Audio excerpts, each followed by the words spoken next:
میں معذرت کے ساتھ عرض کروں گا اگر کسی کے جذبات کو ٹھیس پہنچے، آپ شیخ عبد القادر جیلانی رحمۃ اللہ علیہ کو نہیں پکار سکتے، محمد رسول اللہ کو نہیں پکار سکتے، اور واقعہ یہ ہے کہ محمد رسول اللہ کو تو پکارا بھی نہیں جاتا، پکارتے لوگ ہیں زیادہ حضرت علی کو، یا علی مدد، شرک۔ دیکھیے سب سے بات نقطے کی بتا دوں آپ کو، فرشتے کو تو ہم مانتے ہیں نا، لیکن آپ فرشتے سے بھی نہیں کہہ سکتے کہ میرا یہ کام کرو۔ فرشتے کے وجود پہ تو کوئی شک نہیں ہے، یا جبرائیل میرا یہ کام کرو، قطعاً نہیں، غلط، شرک۔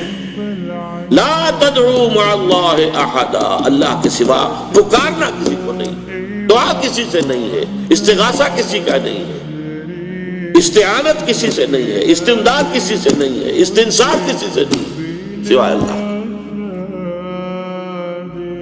انہوں نے کہا کہ اللہ کے علاوہ کسی کو پکارنا شرک ہے، مدد صرف اللہ تبارک تعالیٰ سے ہے، اس کے علاوہ کسی سے مدد مانگنا شرک ہے۔ اسی کو خارجیت کہتے ہیں۔ ہر وہ شخص خارجی ہے جو عقیدہ اہل سنت و جماعت کا مخالف ہے۔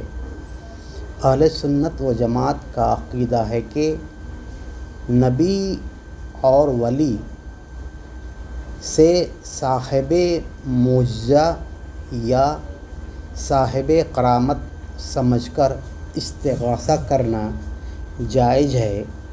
یہ حقیقی استغاثہ اللہ سے ہی ہے، کیونکہ کرامت معجزہ بِإِذْنِ اللہ ہوتا ہے، اس میں نبی و ولی کی رجا ہوتی ہے اور اللہ کی مدد ہوتی ہے۔